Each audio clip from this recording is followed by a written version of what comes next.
আমার সব কষ্টের সোনার ফসল এভাবে জলের নিচে ডুবে গেল। আমাদের ধান খেতে কত ঝাঁকে ঝাঁকে ইলিশ ঘুরে বেড়াচ্ছে। কানাইয়ের ক্ষেতের পচা জলে এত ইলিশ মাছ কোত্থেকে এলো? কখনো ভাবিনি গো এমন সুস্বাদু আর তাজা ইলিশ মাছ খেতে পারবো। নিজের চোখে এই অলৌকিক ইলিশের ঝাঁক দেখে আসবো। নেমে পড়ুন না জলদি, দুজনে মিলে একসঙ্গে ইলিশ ধরি।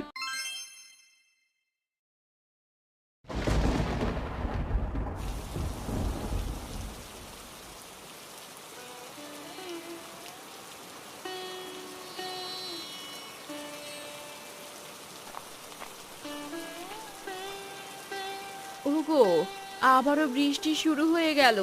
তুমি আর ওভাবে বসে না থেকে জলদি বাজারটা সেরে এসো।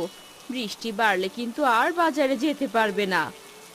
তুমি সব সময় বাবাকে কাজের কথাই বলো। বৃষ্টি শুরু হলে তো আরো ভালো হয়। বাবা তাহলে আমার সাথে বিছানায় বসে অনেকক্ষণ ধরে নতুন নতুন গল্প করতে পারবে। শুধু গল্প করলে কি পেট ভরবে রে মা?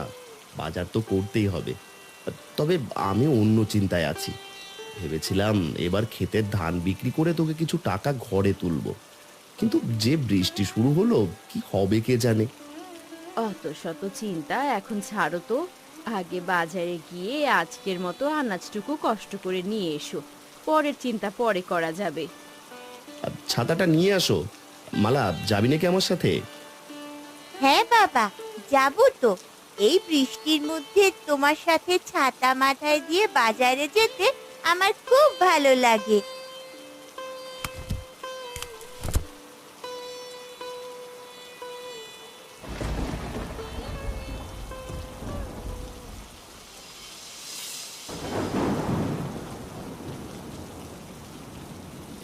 কি দেখা দেয় এই যে বৃষ্টির মধ্যে মাথায় মস্ত বড় ছাতা চাপিয়ে এই বাপ বেটি মিলে কোথায় চললি তোরা? আর বলবেন না, ঘরে চাল ডাল একদম বাড়ন্ত হয়ে গেছে। তাই ভাবলাম বৃষ্টিটা একটু কমতেই বাজারে গিয়ে কিছু বাজার করে আনি। বাজারে যাচ্ছ তা তো ভালো কথা কানাই, কিন্তু সাথে করে আবার ওটাকে কেন নিয়ে চলেছো? তুমি বাপু পারো বটে। এটা কেমন কথা হরিদা? ও আমার কলিজার টুকরো মেয়ে, ওকে সাথে নিয়ে বাজারে না যাওয়ার কি আছে? হ্যাঁ, খুব তো দরদ উতলে উঠছে দেখছি। এখন বাজারে নিয়ে যাচ্ছ, যাও। ওখানে গিয়ে যখন এটা ওটা কেনার বায়না ধরে বসবে, তখন বুঝবে কত ধানে কত চাল।